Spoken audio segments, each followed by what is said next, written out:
हात हरकत नाही. साहेबांचं जे बेस्ट उपक्रमाचं जे योगदान आहे ते मी मगाशी बोललो 32 वर्ष आहे. साहेबांनी 1991 मध्ये SSA म्हणून बेस्ट उपक्रमामध्ये प्रशिक्षणार्थी म्हणून इथे जॉईन झाले. त्यानंतर 1992 मध्ये साहेब डेप्युटी चार्ज इंजिनियर म्हणजे त्यावेळची T7 ते पहिलं त्यांचं डिपार्टमेंट स्ट्रीट लाइटिंग होतं, लायटर सेक्शन पाटागड.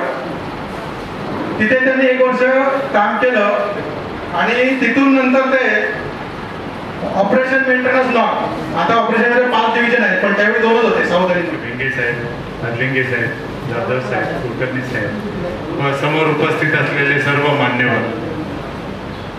बेस्ट उपक्रमामध्ये जॉईन झाल्यानंतर रिटायरमेंटची डेट तर प्रत्येकाला अधोरेखित असते, माहीत पण असते.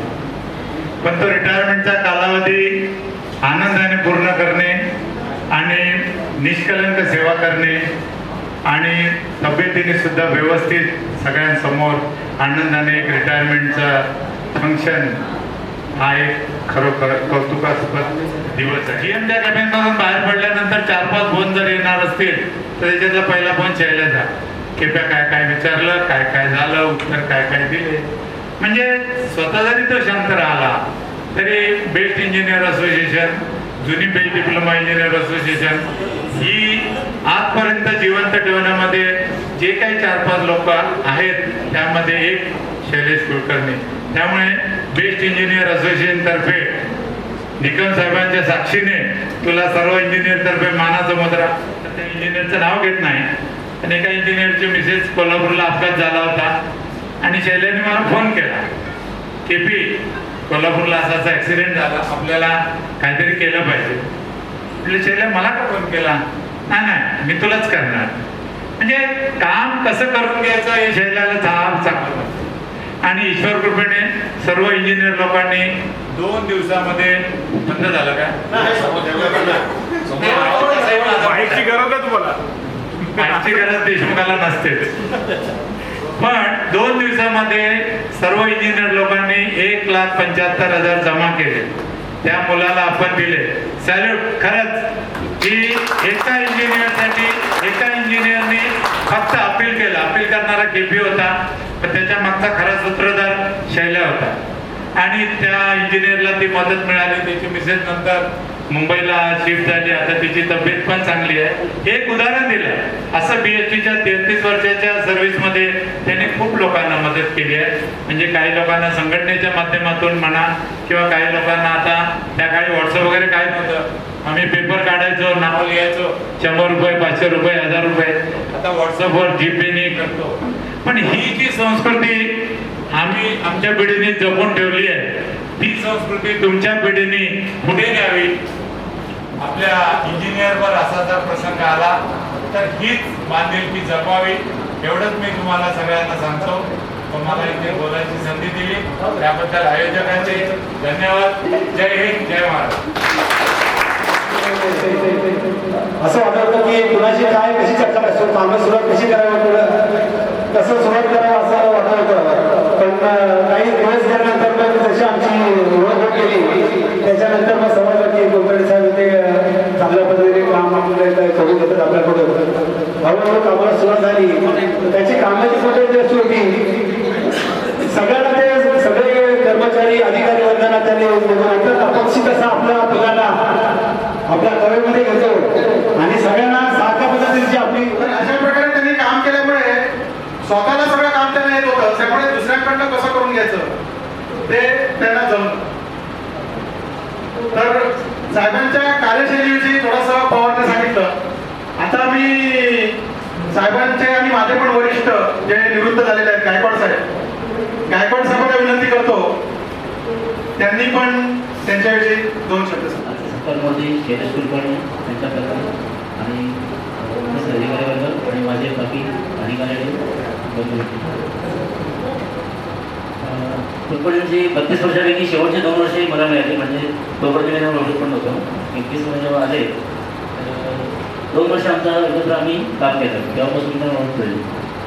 आणि त्याच्याबद्दल सांगायचं म्हटलं तर बरंचसं जाऊन पण झालं. आता KP देशमुखने पण सांगितलं जे मला सांगायचं होतं. खरंच म्हणजे एक कामात तसे आहेतच, म्हणजे उत्कृष्ट ऑफिसर आहे तो, म्हणजे बेस्टच आहे. बेस्टमध्ये काम करतोय म्हणजे अशा ऑफिसरमुळे बेस्ट ही आपली जगामध्ये बेस्ट म्हणून नावाजलेली आहे. तर त्याला असे कुलकर्णीसारखं ऑफिसर मजा पण केली इकडे. आम्ही पार्ट्या वगैरे करायचो गटारी वगैरे. तर कौतुक असं असं की ते शाकाहारी असून सुद्धा कधी आमच्यावर त्यांनी कधी हे नाही केलं बघ की तुम्ही तुमचं करा असं नाही, असं कधी वागलं नाही ते. एक 10 वर्षापूर्वी 3 डिवाय होते, तर 3च्या वेळी आता एकच डिवाय आहे, पण एकच डिवाय सगळं सांभाळतोय. कुलकर्णी असं पण ते सगळं शक्य होतं. खूप इथं पुढे येणारे पण करतील असं मी आशा करतो. तर असे कुलकर्णी त्यांना म्हणजे खरंच ते लोकप्रिय होते, कारण त्यांना कोणी शैलेश कुलकर्णी मी पण कधी म्हटलं नाही असं कधी, पण त्यांना चाचा किंवा जसं चाचा निवडूनप्रमाणे आपली दुसरी चाचा येते, कारण चाचा शैल्या असं त्यांना सगळं या नावानं ओळखायचं आहे. याच्यावरून म्हणजे सगळं सिद्ध होतं की हा माणूस खरंच किती लोकप्रिय आहे आणि सगळ्यांना मदत करणारा आहे. आणि शेवटी मी त्यांना त्यांचं उर्वरित आयुष्य खूप सुखसमाधानाचं आणि चांगलं आरोग्य द्यायला हवं एवढं सांगून एक वरिष्ठ म्हणून त्यांचं मनोगत व्यक्त केलं. खरोखर कुलकर्णी साहेबांचं काम अगदी प्रशंसनीय आहे. आता पुढे मी मनीषा तामणकर मॅडम यांना विनंती करतो की त्यांनी त्यांचं मनोगत व्यक्त करावं. कुलकर्णी साहेब, तुम्ही दिवाळी म्हणून कधी आमच्याबरोबर काम केलं नाही, तर तुम्ही आमच्यातलेच एक होऊन आणि आमच्यातलेच एक होऊन तुम्ही काम केलं. कधी आम्हाला असं जाणीव होऊ दिली नाही की अरे मी दिवाळी आहे आणि तुम्ही सगळे माझे कलिग असिस्टंट आहात. तर काही असेल तर तुम्ही सांगायचं तरी तुम्ही बिंदास करा, मी आहे ना. म्हणजे आमच्या MTS डिपार्टमेंटचे तुम्ही कसे शाहरुख खानच होतात.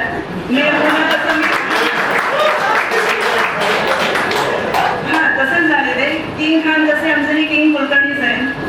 तर साहेब तुम्ही जास्त काही होणार नाही. मी एवढंच सांगेन की तुम्हाला पुढील आयुष्यासाठी खूप खूप शुभेच्छा आहेत आणि तुमचं आयुष्य जे आहे ते चांगलं निरोगी जावं, सुख समाधान आणि शांतीमध्ये जावं एवढंच मी म्हणेन.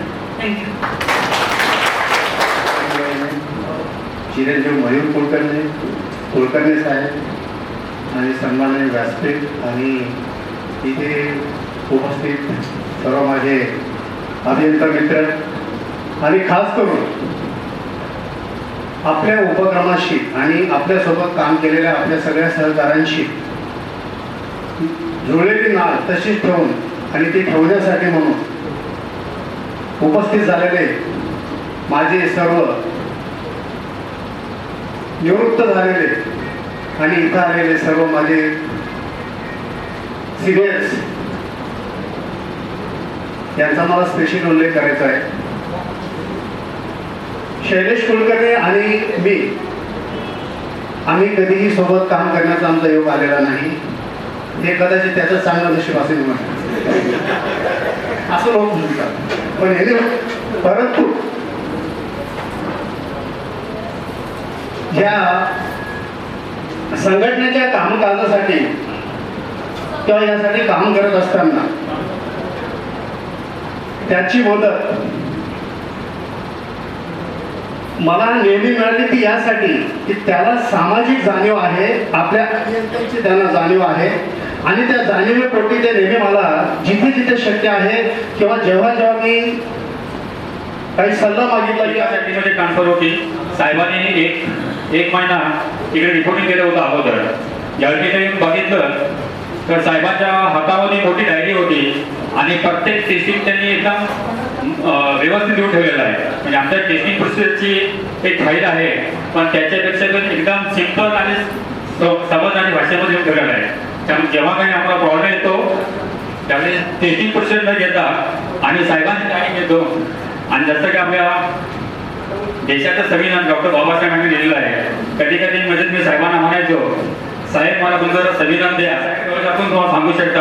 मला बी आश्चर्य वाटतं वयाच्या 54 वर्षी एवढं तुम्ही अपडेट कसे काय साहेब. पण त्यांचं माझ्यावरली आम्ही खूप शिकलो आणि जे काय आम्ही नॉलेज कमवू शकलो ते साहेबांमुळेच. आणि आम्ही साहेबांची आमची घाटात एक ट्रेन असते, एका डब्यावर आम्ही चढायचो आणि तो डबा जो सिलेक्ट केला की आमचे मजूर साहेब आहेत आणि मजूर साहेब आम्हाला ट्रेनचा डबा सिलेक्ट केला, त्या डब्यात अजून आम्ही चढतो त्या घरात. आमचा ग्रुप पण फॉर्म झालेला आहे. नेहमी आता तुम्ही साहेबांचे आठवड्याला ते आठवण काढतात आहे साहेब कधी एका आहे. म्हणजे हे साहेबांचे आपुलके प्रेम असं सगळीकडे पसरलेलं आहे. तर जास्त काय न बोलता साहेब तुम्हाला भरभरीत आयुष्य तुमच्या कुटुंबात सुखाचे समृद्धीसाठी भरभरीत अशी बेस्ट उपक्रमात प्रवेश केला त्यावेळी त्यांचे SSA बॅचचे एक मित्र श्रीयुत देवराम काकडे, साळवे साहेब, काकडे साहेब आणि कुलकर्णी साहेब हे बॅचमेट आहेत. असे देवराम काकडे आपल्या उपसेविके काही जुने लोक ओळखत पण असतील, तर ते आज ऑस्ट्रेलियामध्ये स्थित आहे इंटरनॅशनल. तर साहेब रिटायर होत आहेत हे त्यांना कळलं, पण ते दूरदेशी असल्यामुळे उपस्थित राहू शकत नाही. त्यांची थोडक्यात ओळख करून दिली. त्यांची ओळख अशी आहे, मी त्यांना ओळख करून देतो तुम्हाला त्यांची. त्यांनी 91 मध्ये साहेबांबरोबर PhD जॉईन केली आणि त्यानंतर 2009 मध्ये त्यांनी बेस्ट उपक्रमात मध्ये राजीनामा देऊन ते ऑस्ट्रेलियामध्ये निघून गेले आणि ते ऑस्ट्रेलियामध्ये स्थायिक झाले. आज त्यांचं ऑस्ट्रेलियामध्ये 2-2 बंगले, 4-4 गाड्या आहेत. त्यांची मुलगी आणि मिसेस एक पिझ्झाचा आउटलेट चालवतात. म्हणजे तुम्हाला माहिती आहे 2-2 बंगले ऑस्ट्रेलियासारख्या देशात म्हणजे माणूस किती श्रीमंत असेल. असा हा श्रीमंत माणूस आणि साहेबांचा मित्र जेव्हा त्यांना समजलं की साहेब सेवानिवृत्त होत आहेत तर त्यांना राहवलं नाही आणि त्यांनी इथे उपस्थित राहू शकलो नाही, तरी आपले साळवे साहेब यांच्या थ्रू कॉन्टॅक्ट करून त्यांनी त्यांचं जे काय मनोगत आहे त्याची त्यांनी ऑडिओ क्लिप इथे पाठवलेली आहे. तर ती ऑडिओ क्लिप मी इनामदार आणि पवार यांना विनंती करतो की त्यांनी ती ऑडिओ क्लिप चालू करून उपस्थितांनी ती ऐकावी. With the opportunities to explore, grow, and make even more irreplaceable memories. Silas, on behalf of everyone here, thank you for your friendship, your contribution, and the countless moments that have made knowing you such a privilege. We wish you health, happiness, and endless joy in your retirement. Here is to you and this exciting journey. 90 वर्ष लागलो आणि 90 मध्ये लागल्याच्या नंतर आम्हाला नुसतं म्हणजे आम्हाला हात लागल्यासारखं की आम्ही प्रायव्हेटमध्ये हसत होतो आणि PhD नोकरीला लागली. त्याला PhD खूप नाव होतं, आताची गोष्ट का समजा मी 91चं गोष्ट. तर मग PhD मध्ये लागलो आणि मग एकदम उत्साहाने काम करत होतो, धावत काम करत होतो. म्हणजे शैलेंद्रची माझी सुरुवात पहिली भेट झाली असेल, पहिली भेट म्हणजे दर्शन. तर आम्ही मेडिकल डिपार्टमेंटला पुण्याला बाहेर पडलो आणि कसाऱ्याला DA डिपार्टमेंट होतं आणि त्या म्युझियमला मला 44 नंबरचा बस स्टॉप आहे, जी डायरेक्ट इथं बस येते. तिथं मी उभा, हा पण उभा, हा पण बघतोय माझ्याकडे, मी पण बघतोय त्याच्याकडे. आम्ही मेडिकल डिपार्टमेंटून बाहेर पडलो, पण त्याला भरती सगळ्या प्रकारांमध्ये होत होती. त्याच्यामुळे हे काय जरूर नव्हतं की हे लोक आम्ही इंजिनियर आहोत. मेडिकल डिपार्टमेंटचा ड्रायव्हर कंडक्टर पण एखादा असू शकतो, दुसरा इंजिनियर पण असू शकतो. आणि नंतर मग आम्ही इकडं लँड झालो, कसायला आलो, एकाच बसनी TIला रिपोर्ट केला. मग कळलं बाबा आपण एकाच कॅटेगरीमध्ये आहोत, म्हणजे SSA मध्ये आहोत. आणि मग त्याची माझी तिथून सुरुवात झाली. मला सांगायचा मुद्दा एवढा की म्हणजे PhDच्या भूमीवर पाय ठेवल्यापासूनचा हा माझा पहिला परिचयाचा नंतर रूपांतरित झालेला मित्र आहे. आज अनेक लोक आहेत, परंतु त्या काळी आम्ही काय फार जास्त नव्हतो. तुम्हाला माहिती आहे PhD मध्ये जेवढे आपण बॅचचे असतो तेच फक्त परिचयाचे असतात. हळूहळू नंतर प्रवास होतो आणि मग लोक वाढत जातात. आणि त्यानंतर आमची पहिलीच पोस्टिंग SSA म्हणून MG रोडला झाली, मेट्रो. आणि तिकडे गेलो. आता मी तर आपण कामामध्ये मस्त आनंदी चांगला चाळीमध्ये मी राहिला होतो. तिकडचे लोक माझ्या PhD झालाय, PhD झालाय. हा, तर मला पण काहीतरी वाटत होतं की काहीतरी मोठ्या कंपनीत लागू आहे. पण हा बहादर याची अशी नजर होती. हा, तर तिथं नाव सय्यद नावाचा एक नौवारी होता. तो सय्यद नावाचा नौवारी होता. 4 दिवसांनी मला शैलेश बोलते, अरे हा काय करतो इकडे? तो म्हणजे काय झालं? अरे तो कपडे काय घालत, घाटी कपडे एकदम आतमध्ये असतो, अख्खा दिवस इथं बस, सकाळी जातो, 2 तास बसतो जातो. अरे आपल्याला काय करायचंय, आपण आपलं काम करूया ना. नंतर मग कळलं की तिचा डिवायचा तो शूटर आणि कलेक्टर. तर 2-3 दिवसांमध्ये लगेच ओळखणं म्हणजे तुम्ही एकदम फ्रेश आहात PhD. मग विलास तळेगावकर नंतर लोकांनी जर याला काका नाव ठेवलं असेल तर किती संयुक्तिक आहे. म्हणजे तुम्ही तर नंतर त्यांना काका बोलले, परंतु ह्या काकाचं काकात्व मी 1991 पाहिजे. म्हणजे PhD मध्ये पाय ठेवल्याच्या बरोबर. त्यानंतर आमचा प्रवास एकदा तिथं झाला आणि PhD मध्ये तुम्हाला माहिती आहे PhD चे सगळे साधे प्रामाणिक असे लोक आहेत. आणि त्याला मग लोकांची लग्न होत होती आमच्या समान वयाच्या लोकांची. आणि मग मी पण विचारलं काय बाबा कुठं हनीमूनला गेला, तर हा कुठे गेला महाबळेश्वर, तो कुठे गेला महाबळेश्वर. अरे म्हणजे महाबळेश्वरला आहे की ना दुसरं ठिकाण हनीमूनचं. नंतर मग शैलेशचं लग्न. शैलेशला तू कुठे गेला म्हणून मी बँगलोरला गेलो. पहिला मला भेटला की तो महाराष्ट्र सोडून बरं गेलं गेला बाबा कसा केलास तू? मी विमानाने गेलो. अरे बापरे, तोपर्यंत लोक एसटी ट्रेनची जातात. म्हटलं एक काम करूया यार, जाऊ दे एवढं तरी नाही, पण शैल्यापर्यंत जाऊ शकत नाही, पण शैल्या थोडा फॉलो करून एसी ट्रेनली तरी आणि महाराष्ट्राच्या तरी बाहेर जाऊ. आणि मग नशिबाने मला भेटला की बाबा तुझ्या होता तो विष्णूचा अवतार, त्याच्यात भगवान बुद्ध पण आहे. तर मी एकाला बोलला हे काय आहे, तर माझा तर हिंदू धर्माचा अभ्यास नाही आहे, माझा एक मित्र आहे त्याचा फार याच्यावरती अभ्यास आहे, त्याला मी फोन केला. अरे म्हटलं हे विष्णूचे अवतार आहे, विष्णूचे अवतार आहे, मग 9 अवतार याच्यामध्ये भगवान बुद्ध आहे, तर 10वा कोण आहे? तो 10वा कल्की आहे. म्हणजे कल्की आहे. आणि म्हणजे भगवान बुद्ध तो कल्की कधी येणार आहे? आला की नाही? आणि भगवान बुद्ध येऊन 2500 वर्ष झाले, तो कल्की कधी येणार आहे? तो कल्की आलेला आहे, कल्की आलेला आहे. हा, हे कलियुग आहे, कल्की आलेला आहे, हे सत्ययुग नाही आहे. कल्की पृथ्वीवर अवतरलेला आहे. आणि जर का कल्की जर पृथ्वीवर अवतरलेला आहे, तर या पृथ्वीवर जर का सर्वाय व्हायचं असेल, जगायचं असेल, तर कसं जगलं पाहिजे? प्रेमळ, गोड आणि पदार्थ वाणीशिवाय दुसरा पर्याय नाही. कारण हे सत्ययुग नाही. स्टेट फॉरवर्ड बोलून फायदा नाही. पटलं नाही पटलं तरी आणि गोड बोलायचं. आणि आता मला सुद्धा कळलं, मी आपला उगाच मला माहिती नव्हतं ना हे कलियुग आहे म्हणून. आता मला कळलेलं आहे कलियुग आहे आणि मी शैलेश कुलकर्णीला फॉलो करणारा माणूस आहे. आजच मी जाहीर करतो, याच्या पुढे मूळच्या आमच्या रामोशी जमातीचे असलेले काका हे अपघाताने कुलकर्णी म्हणून जन्माला आले असं मला वाटतं. त्याचं कारण असं आहे की काकांच्या सोबत आम्ही 6 वर्ष काम केलं, पण कुलकर्णी या आडनावाला साजेशी भाषा तरी मी तोंडात ऐकलेली आहे. काकांच्या सतत सर्वांना दम देत राहणं आणि काम करून घेणं, अशा पद्धतीनं त्यांचं नेचर होतं. साधारण एक 10 वर्षापूर्वी अनेक रिपेअरमध्ये एक चांगला चौकडी होती. ह्या हॉलमध्ये ती चांगला चौकडी अजून उपस्थित आहे. 1 नंबर सुनील शेट्टे, 2 नंबर सागर नेपरूर, सावळकर आणि 4था मेंबर तुमच्या समोर मनोगत व्यक्त करतोय, कोळी. तर आम्ही लोकांना दम देऊन काम करून घ्यायचो. रिपेअर्समध्ये 2-2, 3-3 फॉल्ट घ्यायचो आणि लोक ठरवून नवी सर्व गुण संपन्न आणि अशा पद्धतीचं व्यक्तिमत्व होतं. बऱ्याचशा गोष्टी काकांच्याबद्दल सांगू शकतो, वेळ अभावी साहेबांनी अगोदर सांगितलेलं आहे.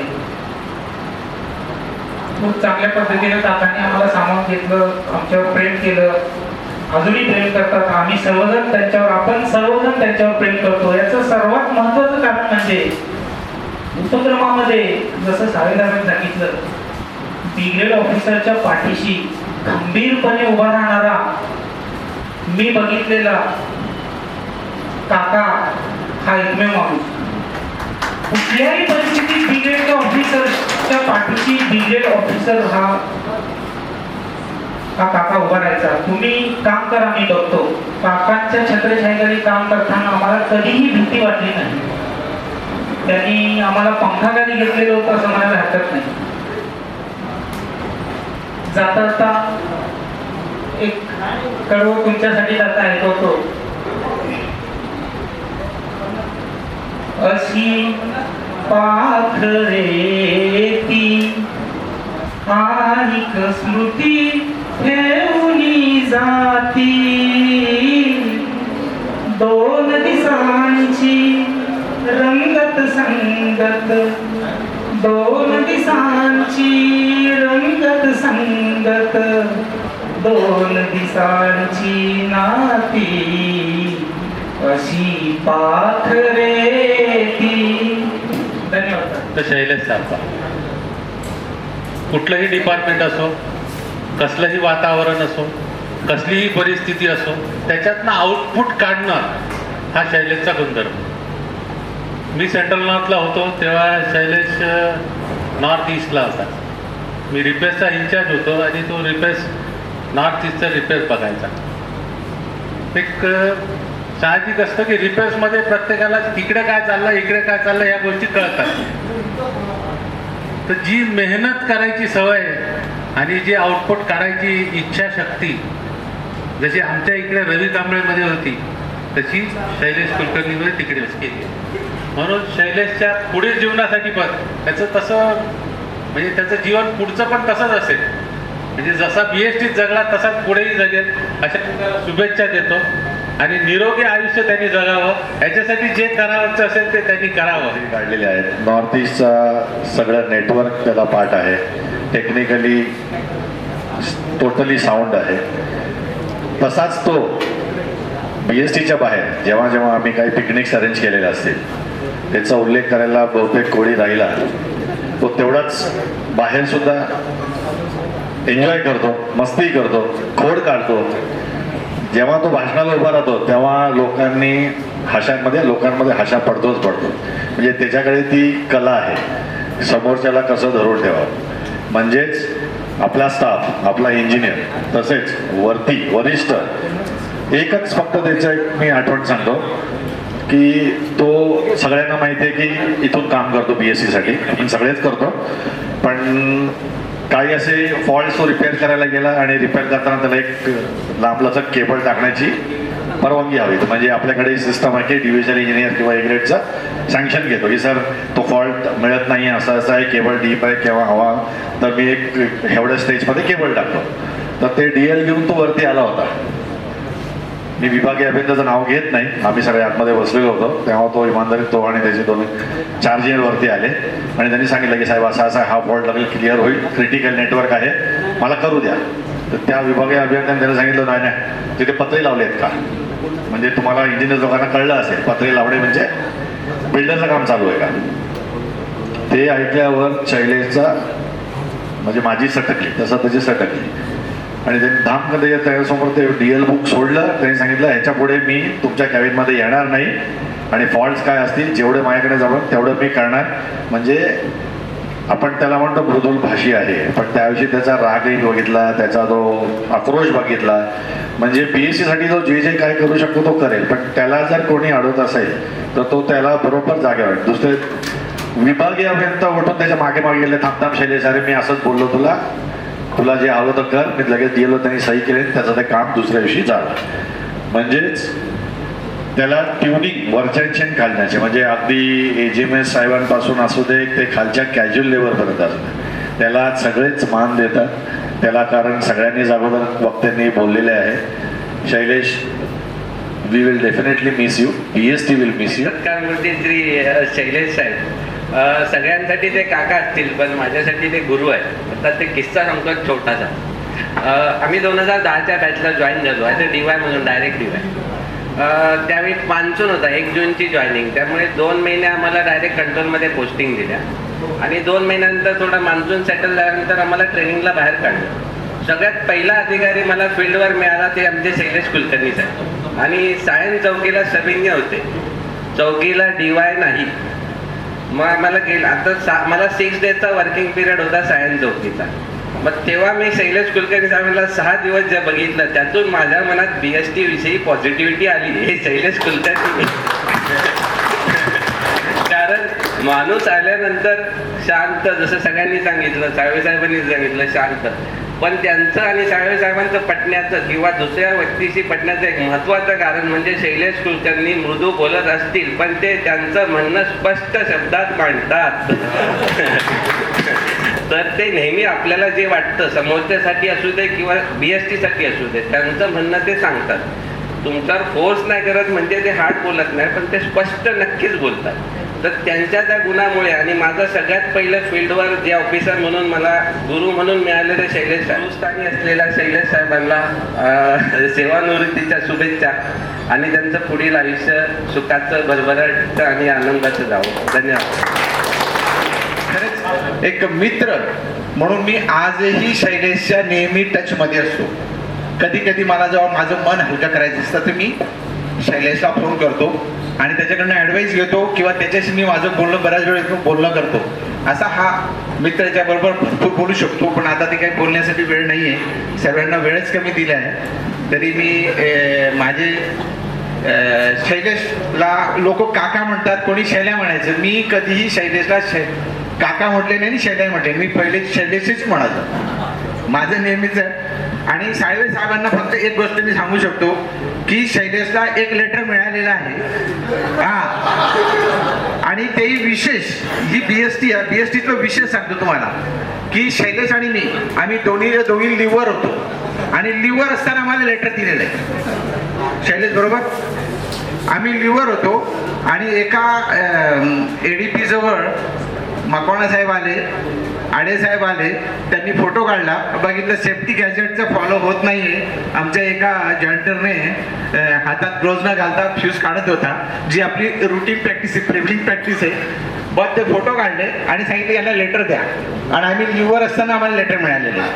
हे बीएसटीतला विशेष आहे, काही होऊ शकतं म्हणून हे सांगतं बीएसटीत काहीही होऊ शकतं. बरं असो, शैलेशला त्याच्या उर्वरित आयुष्यासाठी मी माझ्याकडनं आणि आपल्या सर्वांकडनं शुभेच्छा देतो. त्यांचं उर्वरित आयुष्य सुखा समृद्धीचं भरभराटीचं जावं एवढीच सूचना. मग काकाचा फोन आला, मिसेसला सांगायचो कोणाचा फोन आहे, काकांचा आहे, ठीक आहे तुम्ही जा पिकनिक. हे काय म्हटलं नाही, तो काका किंवा विलासने फोन केला की मिसेस काय बोलायचीच नाही, हे एवढं. अरे हे काकांचा फोन आहे, मग ठीक आहे तुम्ही जा मी जातो. अर्धा एक तास बोलत बसायचे. अरे म्हणजे इरेक्शनचा ग्रुप आहे खरोखर, म्हणजे सुवर्णकाळ म्हणू आम्ही. आता कोण बोललेच नाही इरेक्शनवाले, म्हणून शेवटी मी न राहून बोलतोय. महेश साहेब किंवा केसकर साहेब असतील, अजून पण याच्या 65 वर्षी केसकर साहेब अजून पिकनिकला येतात, काका येतोय म्हणून. असं हे व्यक्तिमत्व म्हणजे खरोखर मोठ्या भावानंतर मला आठवण होते काकांची. आणि जे म्हणजे माणसाने कसं गुंडाळायचं बीएसटीत हे मी त्यांच्याकडून शिकलो. कारण खरोखर इलेक्शनला मोर्चा म्हणजे केबल टाकताना एवढे मोर्चा बिरच्या यायचे, आणि आम्ही ती शेवण काकाची आहे, आणि आमचे किंवा चाचा होते नाकवा, आणि मी नेहमी भांडायचो, यांच्या पुढ्यातच भांडायचो. अरे मी आता प्रोफेशनली झालो, मी तुमच्या सीटवर येऊन बसणार. मग चाचा बोलायचे, अरे क्या बोल रहा है कोयंडे, देख ना जरा उसको. अरे कोयंडे तू गप. आणि खरोखर मी चाचा रिटायर झाल्यावर त्यांच्याच खुर्चीवर DY म्हणून आलो. तेव्हा काकांना म्हटलं, बघा मी बोललेलो चाचाला की मी याच खुर्चीवर येऊन बसणार असं. पण एवढी भांडण म्हणजे मॉब आला त्याला कसं सांभाळायचं टेक्निक काकांकडून शिकायचं. म्हणजे तो मॉब मारायला आलेला असतो, तो चहा पाजायचा आम्हाला, हा ठीक आहे आता केबल टाका तुम्ही बॅकफिलिंग पण करा. आणि म्हणतात ना की कॅज्युअल लेबर पासून कामगारांपासून की ब वर्ग अधिकारी A वर्ग अधिकारी सगळ्यांशी त्यांचे संबंध खूप चांगले होते. तर काही काम करायचं तू कर, मी आहे बिंदास, काही टेन्शन घेऊ. फक्त एवढं बोलायचे की तुझ्या मनाला पटतंय ना, मग झालं तर मग मी बघतो काय सांभाळून घेतो बाकीचं. असं सगळं त्यांचं व्यक्तिमत्व होतं. ठीक आहे, असू दे. त्यांना त्यांच्या निवृत्तीनंतर आयुष्य खूप सुखाचं समाधानाचं आरोग्यमय जावं. तर ते आपल्या वडिलांविषयी 2 शब्द आपल्याला सांगणार आहेत. तर मयूर.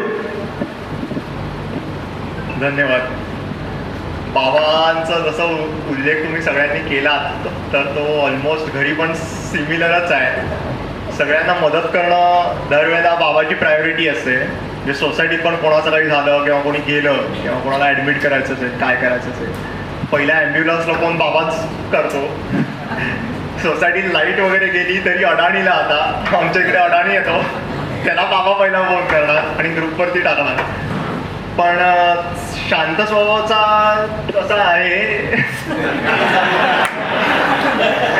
पण घरच्यांबरोबर एवढा नसावा कदाचित. शिस्तप्रिय आहे नक्कीच, प्रामाणिक 100%. म्हणजे मला म्हणजे माझे बाकीचे जे मित्रमंडळी होते त्याचे बाबा सगळे प्रायव्हेट ऑर्गनायझेशन्समध्ये असायचे, तर आमच्याकडे ग्रुप प्रोजेक्ट्स असायचे, तर सगळ्यांचे बाबा त्यांचे प्रोजेक्टचे पेपर प्रिंट करून ऑफिसमधून आणायचे. तुमच्याकडे पण नक्कीच प्रिंटर वगैरे असणारच. मी बाबाला दरवेळेला म्हणायचो की अरे बाबा मला काय तू दुकानावरती पाठवतो प्रिंट आणायला. म्हटलं बाकीचे बाबांचं बघ ना, म्हटलं प्रिंट घरी येतात त्यांच्याकडे, प्रिंटरचा पेपर काढ ना. बाबा नाही की ती मी ज्या कंपनीमध्ये काम करतो ती कंपनीची प्रॉपर्टी आहे, आपल्याला 2 रुपयाला एक प्रिंटरचा पेपर मिळतो, तर तू बाहेरनं जाऊन आण. मी कंपनीची प्रॉपर्टी तुझ्या प्रोजेक्टसाठी नाही घालणार. 2020 साली कॅटची परीक्षा देत होतो तेव्हा मी अभ्यास करायचो. माझ्या बाबा त्याच रूममध्ये बसून व्हिडिओ लेक्चर बघायचे. फेजर डायग्रॅम्स 2020 सालात परत रिव्हिजन माझी पण झाली इंजिनिअरिंग झाल्यानंतर. त्यामुळे सतत अभ्यास आणि अभ्यासाचाच विषय. आता म्हणजे काही दिवसानंतर म्हणजे काही वर्षांपूर्वी त्यांच्याबरोबर आय थिंक निप्रुट काका कोळी काका यांचा बाबा सांगायचं की ते इन्व्हेस्टिंग वगैरे करतात आणि त्यामुळे घरी इन्व्हेस्टिंगचे पण विषय असायचे. आज किती प्रॉफिट्स तुमचे झाले मला पण माहिती असायचे. विलास काका वगैरे सगळे म्हणजे नावं मला सगळ्यांची माहिती आहे. साळवे काका वगैरेंचे नावं मी आधीपासून ऐकतोय. म्हणजे नावं मला सगळ्यांची माहिती आहेत. आज प्रत्यक्षात तुमची भेट झाली मला फार आनंद वाटला. तुम्ही ज्या प्रकारे सगळं ऑर्गनाईज केलंय तर खरंच म्हणजे मनही भरून शिकलो, खूप जगलो. या BSTनेच मला जात धर्म दाखवला. कारण याच्या आधी मी पार्ल्याला वगैरे होतो तेव्हा माझे जे मित्र होते ते कुठल्या जातीचे आहेत काय जातीचे आहेत हे मी कधी कळलं नाही. कधी या BSTला हा साळवे जेव्हा त्या दिल्लीला फॅक्स पाठवायचा हे पाठवायचा तेव्हा मला कळायचं हा साळवे म्हणायचा तो SCचा आहे तो STचा आहे. म्हणले हे काय नवीनच झालं. पण खरोखर पण ह्यामुळे माझं काय झालं आमची शेती करणारा जो होता तो मी हे जात धर्म बघितल्यावर मी एक दिवस त्याला विचारलं. म्हटलं काय तुझी जात कुठली रे? तो म्हणतो अरे दादा तू कधी विचारले आज काय? म्हटलं आता मला पण जाती कळायला लागल्यात म्हटलं. तो म्हणाला मी माळी जातीचा आहे. आणि खरोखर म्हणजे मुसलमानामध्ये सुद्धा माझा आम्ही एक त्रिकूट आहे म्हणजे दत्त म्हणतात. मी एक विश्वास कुलकर्णी एक मुजार म्हणून तो पण कधी आम्ही जात धर्म. पण हे झाल्यानंतर मी एक दिवस ते मुजावरला विचारलं मुजावर तू सुन्नी का शियर आहे? तो म्हणतो नाही सुन्नी. अरे पण तू असं का विचारलं? म्हटलं नाही आता मला पण फार इंटरेस्ट वाटायला लागला कोणाची जात काय ते. पण एक लक्षात मी आतापर्यंत सगळे म्हणाले शांत स्वभावाचं वगैरे मी ना खूप कधी अशी सिस्टीम म्हणजे सिच्युएशन बघितली. म्हणजे टाटा हॉस्पिटल तेव्हा मी शिवडीला असताना होतो. मी असाच बरेच वेळा त्या टाटा हॉस्पिटलमध्ये फिरायचो. ती लहान मुलं बघायचो कॅन्सर. मग त्यांच्याकडे बघून असं कधी वाटत असायला आपण केवढे सुखी होतो आपल्याला काय देवाने भरपूर दिलं. त्यामुळे मी कधी असं हे नाही केलं. आणि माझ्या वडिलांची एक शिकवण होती की समोरचा जर आपल्या वेडासारखा वागत असेल आणि आपण जर शहाणा आपल्याला समजत असेल तर मग तो वेडाच आहे ना. आपण शहाणा मग आपण का त्याच्यासारखं वागायचं. आणि एक मी बघितलं म्हणजे कॅज्युअल लेबरपासून कुठल्याही माणसाला तुम्ही कमी लेखू नका आणि कोणाला गिनतीत धरू नका. आणि ज्याला तुम्ही गिनतीत धरतात तो तुमची उलटी गिनती करायला चालू करतो. ॲक्टिव्हिटी देतो ना ते सगळ्यात घाणेरडा प्रकार असतो. म्हणून आता साळवेने एक चांगलं केलंय. साळवेने सुधारतोय म्हणजे असे माझ्या बऱ्याच मित्रांच्या चेहऱ्यावर आता हास्य आलंय की त्यांना वाटतं की परत साळवे पूर्वीचा आपला SC STचा अध्यक्ष आहे. आणि असंच राहू दे. कारण आज साळवे मी आता मित्र म्हणून सगळ्यांच्या जगात सांगतो की आज सुद्धा तू BSTचा बाबासाहेब आहे या लोकांसाठी. तू जर या लोकांना जर लांब करायला गेला तर उद्या तू एकटा पडशील. तुला आठवत नसेल तुम्ही आता सगळ्यांच्या शेवटी एक दिवस बेळणेकर याला बोललेला चला साळवे तू असा जर रेडनी गेला असतं उद्या तुझ्या मागे असं बाकी तुझी संघटनाला कोण नसेल तर असं काही होऊन नको. बघ असं बोलल्यावर पडसाळ्याच्या चेहऱ्यावर पण हसू आलं. असो मला ह्या आज सगळ्यांनी MTS डिपार्टमेंट सगळ्यांनी ऑर्गनाईज केलं. तुम्ही माझा छान सत्कार केला याबद्दल मी तुमचा कायम ऋणी राहील. सगळ्यांना मी परत एकदा धन्यवाद. तुम्ही आल्याबद्दल धन्यवाद.